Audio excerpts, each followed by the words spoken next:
होली की आत्मा। बचपन से शहर में रहने वाला मनोज इस साल होली की छुट्टियों में अपने गांव दुर्गापुर वापस आता है, जहां उसे देख पूरा गांव खुशी से झूम उठता है। जब गया था तब इतना सा था और अब देखो कितना बड़ा हो गया है। हाँ सरपंच जी, जब मैं गया था तब आप भी बहुत जवान थे और अब देखो कितने बूढ़े हो गए हैं आप। चला चलो बढ़िया है, बच्चा घर वापस आ गया। इसी खुशी में आज रात पार्टी होगी। गांव में भी पार्टियां होने लगी। वैसे अगर पार्टी की बात है तो आज क्यों सीधा होली पार्टी करते हैं।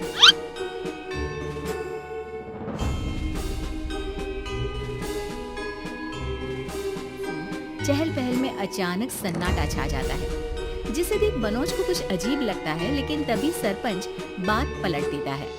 अब बहुत देर हो गई, चलो सब अपने घर चलो, पार्टी के बारे में कल सोचेंगे।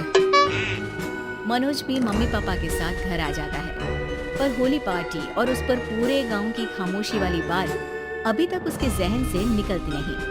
पापा, होली पार्टी की बात पर सब चुप क्यों हो गए थे?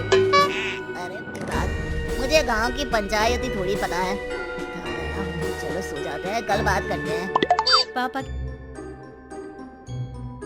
हुए मनोज भी सोने चला जाता है। आज तो छुपा लिया, लेकिन हफ्ते बाद जब होली का दिन आएगा तब इसे कैसे रोकोगे? अगली सुबह सूरज के साथ ही मनोज भी गांव घूमने निकल जाता है, जिस पर रास्ते में उसे अपनी ही उम्र के कुछ लड़के भी मिलते हैं, जिनसे दोस्ती कर अब वो उनके साथ घूमने लगता है। इसी तरह कुछ दिन बीत जाते हैं और होली नजदीक आने लगती है। दोस्तों, होली में 4 दिन ही बचे हैं, पर गांव में उसकी कोई तैयारियां क्यों नहीं दिख रही? क्योंकि यहाँ होली नहीं मनाई जाती। अरे पर ऐसा क्यों? वो राजा भूषण। अरे तुम 4 दिन के लिए आए हो, क्या इतना सोच रहे हो? चलो कुछ खाने चलते हैं। इसी के साथ एक बार फिर होली की बात को टलते हुए देख मनोज को शक होने लगता है।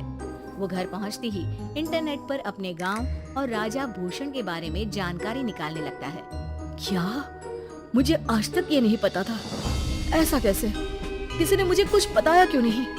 सारी जानकारी लेने के बाद मनोज गांव वालों या अपने मम्मी पापा से कुछ पूछे बिना खुद ही उसकी सच्चाई के बारे में छानबीन करने लगता है, जिसके चलते वो राजा भूषण की हवेली में पहुंचता है। वाओ, क्या हवेली है यार।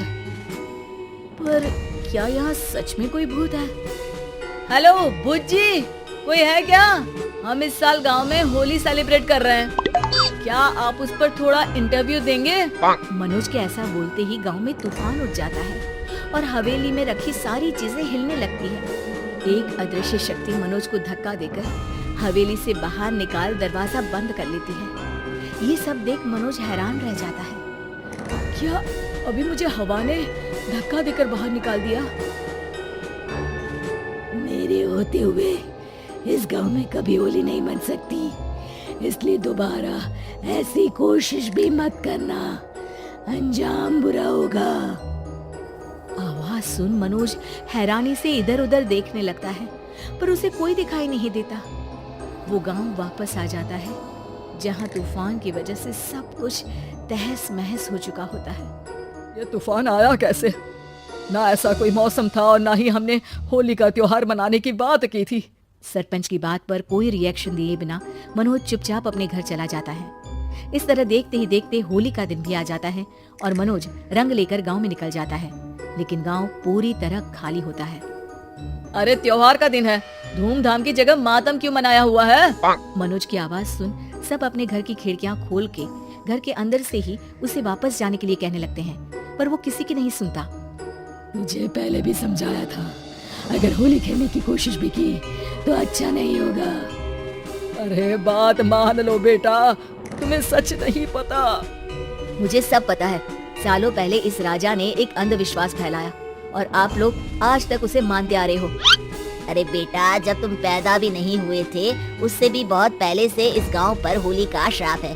अगर गांव में होली का त्योहार मनाया जाता है तो प्रलय आना पक्की बात होती है। राजा भूषण इस सब में नहीं मानते थे और त्योहार मनाने लगे, जिसके चलते होली वाले ही दिन पहले उनके बेटे की और फिर उनकी मृत्यु हो गई।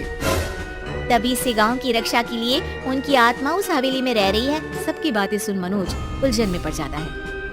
सोचना भी मत मनोज, अगर तुमने इस परंपरा को तोड़ने की कोशिश भी की तो उसका परिणाम इस गांव और गांव के लोगों के लिए अच्छा नहीं होगा। मुझे भी यकीन नहीं हो रहा कि आप लोग एक बेतुकी बात को मानकर सालों से रंगों के त्योहार को मातम की तरह मनाते आ रहे हो। मनोज किसी की कोई बात ना मानते हुए पूरे गांव में रंग बिखेर देता है, जिसके तुरंत बाद वहां तूफान के साथ बिजलियां गरजने लगती है। अचानक मौसम में ऐसा बदलाव देख जहां मनोज कंफ्यूजन में आ जाता है, वहीं गांव वाले डर से सहम जाते हैं।